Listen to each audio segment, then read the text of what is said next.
Radio stations of Door County DailyNews.com, and it's brewery tour time as we're at Bringe Up Brewing Company, and we'll pan up here. You might recognize it. We're in the lower level of Sonny's Pizzeria, and it's pretty snug, but a lot of magic is happening here still, and we are joined by Trent Snyder, the head brewer and operator of Bringe Up Brewing.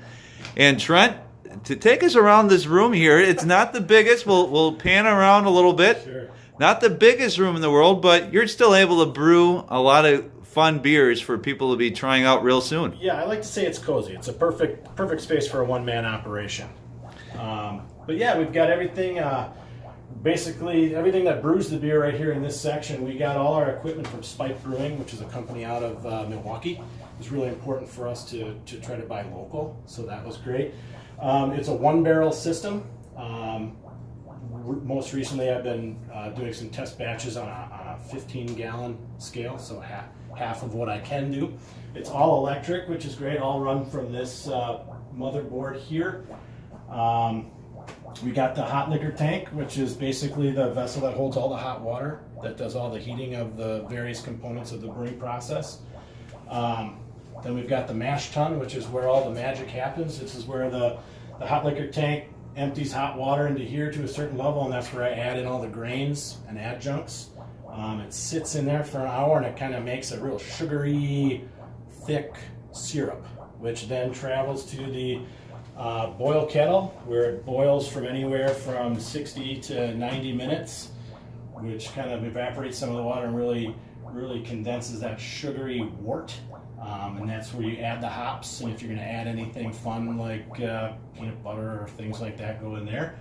And then from there we take it right into these fermenters, where it sits from anywhere from a week to 2 weeks, and you add the yeast and it bubbles away. I got some bubbling right there. I was going to say, that's always the cool thing. So bubbling is good. Can you explain what happens when it bubbles for people that haven't taken a brewery tour? Bubbling is good. I actually had an experience with this particular batch. It was not bubbling as it should. And when you add yeast to beer, the yeast eats up all those sugars and releases carbon dioxide, which comes out and bubbles into a vat of water with a little bit of cleaner in it.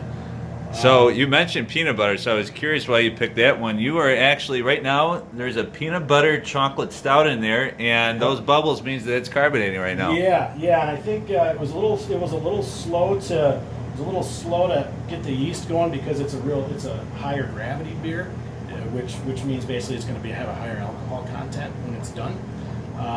Those yeast have a hard time chewing up all those sugars, so I think they were just kind of chilling out, and they were getting pumped up and ready to eat it all up. So from the fermenting tanks, where does it go after that? From the fermenting tanks, in a lot of breweries, it would go to what's called a bright tank, which is just basically another fermentation type tank, where it just kind of goes and chills out. They can take the yeast out at that point. The yeast kind of collects at the bottom. These are shaped like a cone, so the bottom of the cone collects that yeast, and you can pull that out.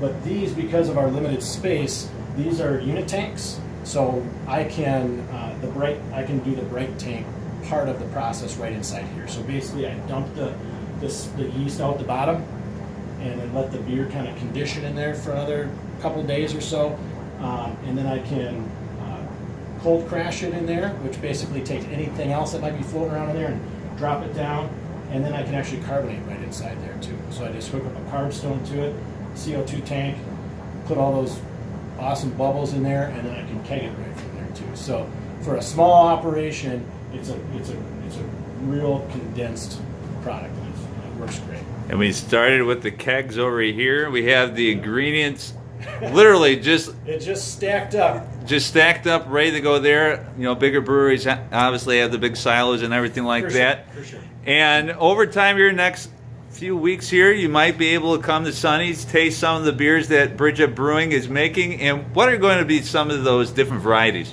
Yeah, we're still mulling that over, but I think we're gonna try to have a variety. We know that there are a lot of different tastes out there. I always say beer is kind of like chili. Everybody likes a little something different. So we're gonna have some lighter varieties, which would be our blonde ale.